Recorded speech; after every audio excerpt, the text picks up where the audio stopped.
Halo, apa kabar pemirsa? Anda menyaksikan informasi dari berbagai penjuru dunia yang kami rangkum dalam Sinpo Dunia.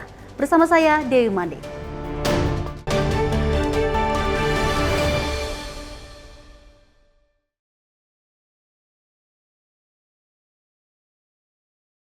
Informasi utama kita pemirsa, di bawah pemerintahan periode 2 Trump bantuan luar negeri dari Amerika Serikat dapat mengalami perombakan. Berapa banyak bantuan luar negeri Amerika Serikat yang dialokasikan nantinya untuk bantuan itu juga disalurkan saat pemerintahan Trump bersiap untuk membangun jabatan pada bulan Januari nanti. Bantuan medis untuk India, bantuan pangan untuk Gaza. Amerika Serikat menyumbang lebih banyak bantuan asing daripada negara manapun di dunia. Pada tahun fiskal 2022 saja, nilai bantuan AS sekitar 70 miliar dolar atau 1.120 triliun rupiah atau lebih dari 1 kuadriliun. Itu adalah 1% dari total anggaran federal untuk bantuan kemanusiaan, pembangunan ekonomi, perdamaian, keamanan, dan sektor-sektor lain di luar negeri. Belum jelas seperti apa pendekatan Presiden terpilih Donald Trump terhadap bantuan luar negeri saat ia memulai masa jabatan keduanya pada Januari. Namun saat masa jabatan pertamanya, Trump menyampaikan pandangan akan hal ini di sidang umum PBB 2018. We will examine what is working, what is not working, and whether the countries who receive our dollars and our protection also have our interests at heart. Moving forward, we are only going to give foreign aid to those who respect us and, frankly, are our friends. Sebagai presiden, Trump memang memangkas sejumlah bantuan asing, namun Kongres sering menolak usulannya. He made some significant reductions in any amount of money going towards climate change. He made some other changes like the Palestinian aid.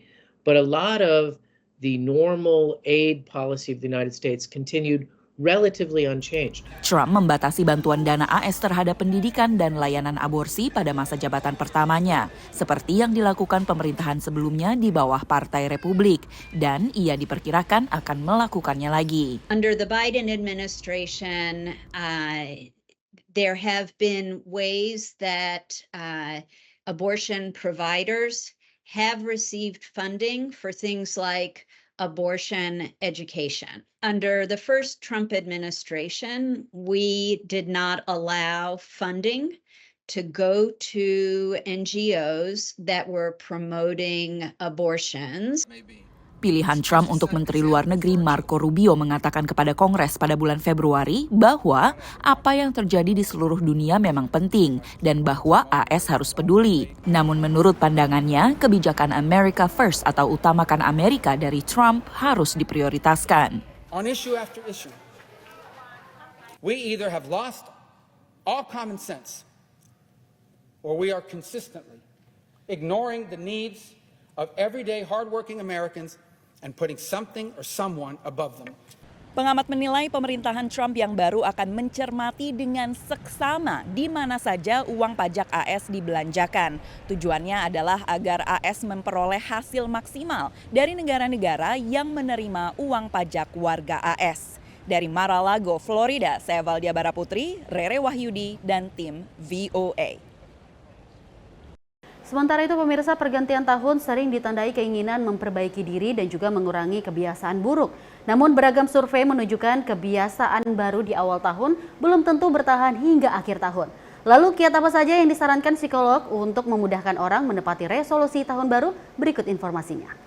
Wali Kota New York umumkan penampungan migran ini akan ditutup Januari 2025. Penampungan migran ini adalah taman nasional yang kewenangan operasinya dipegang oleh pemerintah federal, bukan pemerintah kota. We have been concerned about Floyd Bennett Field since the election results. It is the only shelter on federal land, and we do think that could pose additional risks. Presiden terpilih Donald Trump belakangan mengisyaratkan akan prioritaskan penegakan perbatasan dan imigrasi ketika mulai menjabat. Di sisi lain, pejabat partai oposisi Demokrat mulai mengamankan perlindungan untuk migran tidak bersurat. Para migran di penampungan mengaku khawatir soal nasib mereka. Porque a veces hay muchos inmigrantes como mis paisanos que vienen a delinquir, robar, entonces pero a veces unos por uno pagan todos. Jose adalah bagian dari salah satu gelombang imigrasi terbesar dalam sejarah Amerika Serikat. Pada masa pemerintahan Joe Biden, setidaknya 8 juta imigran masuk ke Amerika. Gelombang migran dengan angka masif terjadi di 1850-an, menurut analisa data pemerintah oleh surat kabar The New York Times. I think the numbers that we've seen in the last couple of years are historic. The largest number that we've seen in history by pure number, not by necessarily by percentage. Diperkirakan ada 11 juta migran tidak bersurat di Amerika Serikat berdasarkan data dari Pew Research Center tahun 2022.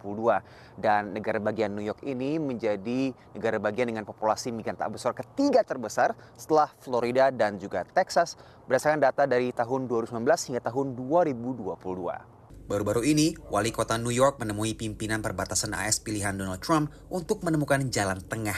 My conversation today with the border czar to figure out how do we go after those individuals who are repeatedly committing crimes in our city. We're going to tell those who are here, who are law-abiding, to continue to utilize the services that they have a right to utilize, educating their children, healthcare, public protection. Pengamat sebut tindakan wali kota New York ini sebagai antisipasi wacana deportasi massal Donald Trump. I do think that one of the calculations he's probably making is he may be recognizing that he might not be able to stop all mass deportations or all mass raids in New York City, but if he's seen as cooperating to some extent, he may have some leverage to sort of figure out how those raids might be prioritized or what communities might be protected. Dari angka 11 juta migran tak bersurat, diantaranya adalah para migran pencari suaka yang masuk ke Amerika lewat program pemerintah federal untuk negara-negara yang dilanda konflik, seperti Haiti, Nicaragua, Venezuela, dan Ukraina. Dari New York, Randy Wicaksana dan tim VOA. Kita beralih dengan informasi selanjutnya. Pergolakan terkini di Suriah membuat militer Israel mengambil alih zona penyangga dekat dataran tinggi Golan. Hal ini dengan alasan mengamankan warga di wilayah yang dikuasai tersebut. Separuh warga Golan adalah warga dari komunitas Druze yang khawatir dengan dampak jatuhnya rezim Al-Assad pada bagian keluarga mereka di Suriah. Sekitar 20.000 warga Druze tinggal di dataran tinggi Golan. Dan mereka sebagian besar menyambut positif tumbangnya rezim Bashar al-Assad di Suriah. Mereka berharap Suriah menjadi negara demokrasi dan berdamai dengan Israel. I will stay in my house. I will not leave my house if it's Israeli regime or Syrian regime. But we hope and we believe, I believe personally, that in the next few years, Israel and Syria will be more close to make a peace agreement and real agreement. Tapi sebagian warga Druze, baik di dataran tinggi Golan maupun Suriah, kini khawatir dengan kelompok pemberontak yang kini menguasai pemerintah di Damaskus, yang dulu kelompok fundamentalis terafiliasi Al-Qaeda. Mereka khawatir umat agama minoritas bakal tertindas dibandingkan saat rezim Al-Assad yang sekuler. Meski pemimpin pemberontak Ahmed al-Shara alias Abu Muhammad al-Jolani telah menjanjikan Suriah yang inklusif. Komunitas Druze adalah warga keturunan Arab penganut agama minoritas yang terkonsentrasi di Israel, Lebanon, dan Suriah. Warga Druze di dataran tinggi Golan sebagian memiliki kewarganegaraan Israel meski mayoritas merasa sebagai warga Suriah. Pada umumnya, warga Druze di Golan memiliki saudara di Suriah karena wilayah tersebut dulunya merupakan bagian dari Suriah sebelum diambil alih Israel pada 1967 dan dianeksasi pada 1981. Perang saudara belasan tahun di Suriah dan ketidakpastian di negara tersebut membuat semakin banyak warga muda Druze di dataran tinggi Golan lebih mengidentifikasikan diri sebagai warga negara Israel. Menurut wali kota Majd al-Shams, kota terbesar mayoritas Druze di Golan. אחרי נפילתו של אסד, אנחנו דווקא חווים פה מקרה של התקרבות למדינת ישראל, כי אם נתעמק ממש באמת של כל ההתרחשות באזור שלנו, מי שיעניק ביטחון לתושבים פה ומי שהוכיח שהוא יכול באמת להבטיח ביטחון ולהבטיח זכויות אדם ואפילו לסייע לאחרים, ואני מתכוון פה ממש לאזרחים שגרים סמוך לגדר, זו מדינת ישראל. זאת אומרת, הגורם האיתן פה. Pemerintah Israel pun mencurigai motivasi pemberontak yang mengambil alih Suriah. Setelah Assad lari ke Rusia, tentara Israel menduduki zona penyangga antara Suriah dengan dataran tinggi Golan. Pemerintah Israel mengatakan takkan menduduki zona ini selamanya dan hanya ingin melindungi warganya di dekat perbatasan. We cannot judge because the regime collapsed just on the 8th of December. So that's just in the short term it looks stable, but we don't know what will happen in the next few weeks and months. Ahmed Al-Shara mengatakan warga Suriah letih dengan peperangan dan bersiap berdamai dengan negara manapun termasuk Israel. Sementara Israel masih ingin melihat apa yang terjadi dalam transisi di Suriah. Dari Washington DC, demikian laporan tim VOA. Pemirsa, tugas ganda yang diemban oleh Bank Sentral Amerika Serikat dalam menjaga kestabilan harga dan juga mencapai tingkat pengangguran yang rendah semakin menghadapi tantangan akhir-akhir ini. Setelah perhatian utama para pelaku pasar dan juga investor terfokus pada masalah ketenagakerjaan akibat tingginya suku bunga, kini kekhawatiran baru muncul terkait kemungkinan inflasi yang juga kembali meningkat. Salah satu indikator laju inflasi menunjukkan peningkatan harga lebih moderat dari perkiraan. Indeks harga pengeluaran konsumsi pribadi atau PCE meningkat 2,4% secara tahunan, lebih rendah dibandingkan estimasi sebesar 2,5%. Ini masih di atas target Bank Sentral Amerika Serikat atau Federal Reserve sebesar 2%. We saw numbers that were largely in line with expectations, but it's important to remember those expectations were for inflation numbers to be still elevated, to show continued signs of elevation, and to be well north of the Fed's preferred number of 2%. And we're not even where things round to 2%. We round to 3%, and we see some signs of those numbers beginning to increase and tick up in speed. Tanpa menyertakan pangan dan energi, dua kebutuhan yang harganya memiliki volatilitas tinggi, peningkatan PCE inti berada pada angka 2,8%. Dua indikator utama laju inflasi yang telah terbit sebelumnya juga menunjukkan peningkatan signifikan setelah kurang lebih setahun ini turun secara teratur. Indeks harga konsumen atau CPI menunjukkan peningkatan harga secara tahunan dari 2,6% ke 2,7%. Sementara indeks harga produsen yang memantau harga di tingkat grosir meningkat ke 3%, setelah sebelumnya berada pada angka 2,6%. The Fed sendiri akhirnya tetap menurunkan kembali suku bunga acuan pada pertemuan terakhirnya untuk 2024. We see the risks as two-sided, moving too slowly and needlessly undermine economic activity in the labor market, or move too quickly and needlessly undermine our progress on inflation. So we're trying to steer between those two risks. And on balance, we decided to go ahead with a further cut. Tapi Bank Sentral akhirnya merevisi proyeksinya untuk tahun 2025 dengan kemungkinan 2 kali penurunan suku bunga, lebih sedikit dibandingkan proyeksi sebelumnya. I think the Fed's trying to tell you that we're in an environment, I think growth's pretty good. I think inflation is going to be higher than expected, and I think they're trying to signal to the market that things are an environment where they don't want to continue to stoke these kind of animal spirits, if you will, by lowering rates and really adding more risk to the market. The Fed gave us their view of what's going to happen in 2025. That's for 2 rate cuts from the dot plots. That used to be 4. I think the Fed is signaling very strongly to us that data dependency means really paying attention to inflation. We'd thought the shift had been made just to the jobs market. The Fed had been vocal about that. But now we hear Fed Governor Hammack making very clear that this could also be an inflation story for 2025. So data dependency really is the Fed paying attention to everything all at once. Dalam iklim usaha dengan suku bunga tinggi, penciptaan lapangan kerja belakangan terus tertekan. Dari Washington DC, Nova Purwadi dan tim VOA. Terima kasih Anda kembali menyaksikan Sinpo Dunia. Kita lanjut informasi. Di sela-sela KTT G20 di Brasil, Presiden Republik Indonesia Prabowo Subianto menyatakan ambisi Indonesia menjadi negara yang 100% menggunakan energi terbarukan dan juga ramah lingkungan dalam 10 tahun. Namun strategi yang ditempuh justru memunculkan kekhawatiran untuk pemerhati lingkungan di Indonesia dan juga internasional. Target pencapaian Indonesia dalam transisi ke energi terbarukan diungkapkan Presiden Republik Indonesia Prabowo Subianto dalam pertemuan dengan Sekjen PBB Antonio Guterres di sela KTT G20 di Brasil. We are very ambitious, completely 100% renewable and green. And we hope that we can achieve this within 10 years, but on several issues we can go faster.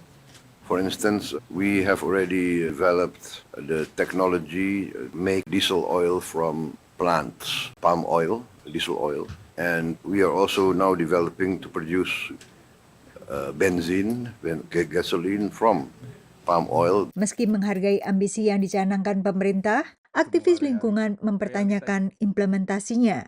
Kita punya target aja 23% energy mix dari renewables itu tahun depan, dan kita sudah stagnan di 12-13% setidaknya 5 tahun terakhir. Leonard mengatakan, bila pemerintah ingin lebih serius mengatasi dampak perubahan iklim, maka perlu langkah lebih komprehensif, seperti menggalakkan peralihan ke transportasi umum bertenaga listrik untuk mengurangi jumlah kendaraan pribadi yang memerlukan begitu banyak bahan bakar. Pemerintahan Prabowo telah mencanangkan target segera meningkatkan kandungan etanol dalam bahan bakar diesel ke 50%. Dari saat ini 35%. Ini adalah angka tertinggi dibandingkan negara-negara lain. Menurut Prabowo, langkah ini bisa memangkas impor BBM Indonesia senilai 20 miliar dolar. Tapi pemerhati lingkungan mengkhawatirkan dampaknya bila etanol diperoleh dari minyak sawit. Expansion of palm oil, partially for the purposes of making biodiesel, has led to the conversion of natural forested areas and peatland forests to palm oil plantations and the displacement of communities that lived on those lands traditionally. And I know that Indonesia now has the intentions to increase the production of palm oil biodiesel, aiming towards, I think, a 50-50 blending target in the near future. Which will likely lead to the expansion of those palm oil plantations. Kelompok Earthside telah bekerja sama dengan kelompok lingkungan di Indonesia, memantau degradasi hutan di Kalimantan, dan dampaknya bagi warga lokal maupun satwa terancam seperti orang utan. The act of destroying that natural forest is catastrophic for the climate and the environment, and to do this in order to produce biofuels, it's almost like cutting up a priceless painting just to sell the canvas. Like, what's already there is so much more valuable in terms of the climate, in terms of carbon capture, biodiversity, and the livelihoods of local communities. Swasembada energi dan pelestarian lingkungan hidup termasuk dalam 17 program prioritas pemerintahan Prabowo. Selain pengembangan biodiesel, program kebijakan lingkungan yang tengah disiapkan pemerintahan Prabowo melibatkan dana ekonomi hijau senilai 65 juta dolar melalui penjualan kredit emisi karbon. Dari Washington DC, Yuni Salim dan tim VOA. Pemirsa, maskapai penerbangan nasional Kenya memproduksi bahan bakar solar yang dibuat dari limbah plastik guna menjalankan kendaraan bermotor di bandara. Menurut pihak berwenang, tujuannya adalah menyediakan bahan bakar yang lebih murah sembari mengurangi polusi sampah plastik. Pembuangan plastik yang tidak terkendali di Kenya sering meningkatkan polusi dan limbah di lingkungan. Sebagian besar plastik ini berakhir di tempat pembuangan sampah. Namun Oktober lalu, maskapai penerbangan nasional Kenya Airways meluncurkan proyek untuk mengubah plastik menjadi bahan bakar. Plastik dicacah dan dimasukkan ke dalam wadah ini. Panas akan memecah plastik menjadi minyak yang kemudian disuling menjadi bahan bakar solar untuk kendaraan darat. Menurut kepala operasi perusahaan ini, setidaknya 1.000 liter bahan bakar diproduksi setiap hari. We get people to work here in the plant and we get people to work in the community to collect that plastic from the community and pays money as well for the community. So we take that waste plastic from the community around and we use that. So 98% comes from the community around us. 2% comes from the airline. Para ilmuwan mengatakan solar yang dihasilkan dari sampah plastik kurang efisien dibanding bahan bakar biasa, menghasilkan emisi gas buang yang lebih tinggi dan memiliki titik nyala yang lebih rendah sehingga lebih mudah terbakar. Pada saat yang sama, pasokan dan harga minyak tidak menentu, dan Kenya hampir tidak memproduksi minyak mentah. Jadi menurut para ahli, menciptakan alternatif bahan bakar sangatlah penting. You begin to change people to renewable energy, and then also cut the dependency on fuel, on the traditional hydrocarbon fuels. And the earlier you do it, the better it will be for the country.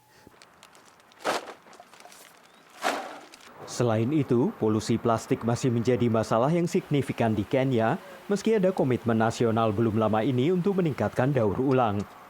Diperkirakan 92% plastik di Kenya dikelola secara tidak tepat, dan hanya 7% yang didaur ulang menurut laporan terbaru. We do use the plastics that is in terms of bottles and other like trays and such like things. So when they break, we would be forced to dispose them. But now with the plant, we are able to bring them back here and recycle the same to produce diesel. Pabrik bahan bakar solar ini dirancang para insinyur Kenya dan merupakan yang pertama dari jenis tersebut di negara itu.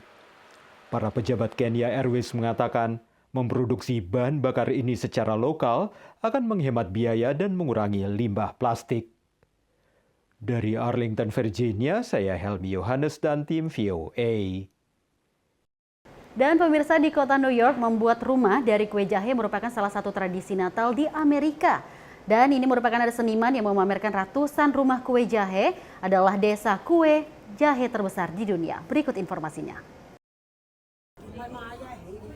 Mulai dari boneka salju sampai taksi kuning khas New York, semua memeriahkan desa kue jahe Gingerbread Lane ini. Ratusan bangunan yang bisa dimakan dipamerkan selama libur Natal di Shops at Columbus Circle, sebuah mall dalam ruangan di New York City. Behind me is 720 houses. The existing Guinness World Record, which we hold, is 1,251.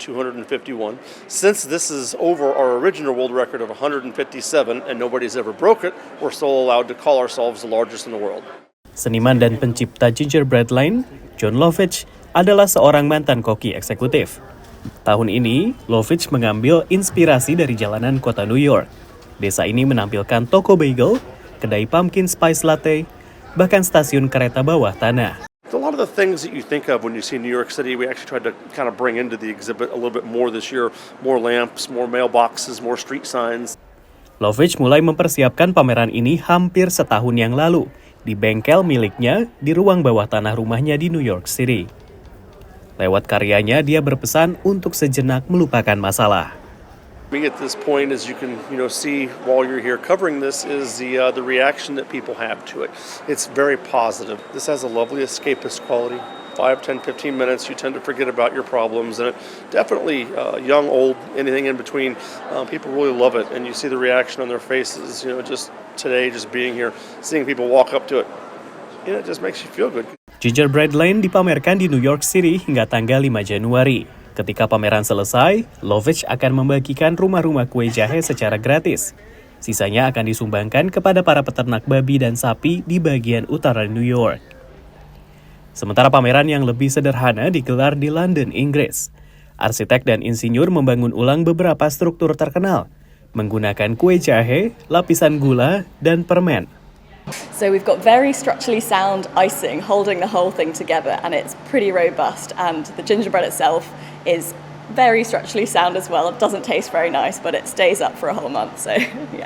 Menara BT London, Royal Opera House, sampai Stride Track Lawn, Devonport House di Greenwich University adalah beberapa bangunan yang dipamerkan. The main building is a circular building, so trying to recreate that out of gingerbread was quite challenging, but a fun fact behind the scenes was that we actually used an old leftover piece of metal ductwork from a building site to bake our gingerbread around it to get that kind of circular shape. Dengan tema Kota Daur Ulang, pameran tahun ini berpesan tentang menggunakan bangunan yang sudah ada. Tradisi kue jahe berkembang di Eropa pada abad ke-17, dan tradisi tersebut diteruskan oleh warga keturunan Jerman di Amerika, di negara bagian Maryland dan Pennsylvania, sampai akhirnya menjadi bagian tak terpisahkan dari Natal di Paman Sam. Dari Washington DC, saya Rio Tuasikal dan tim VOA.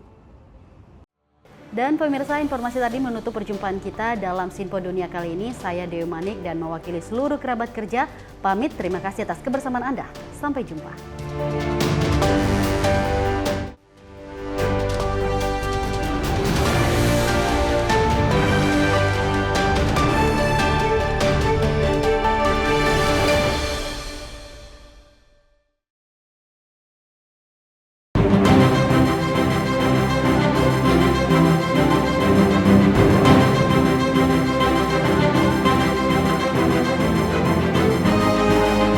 Simple TV, News, Sport, Entertainment.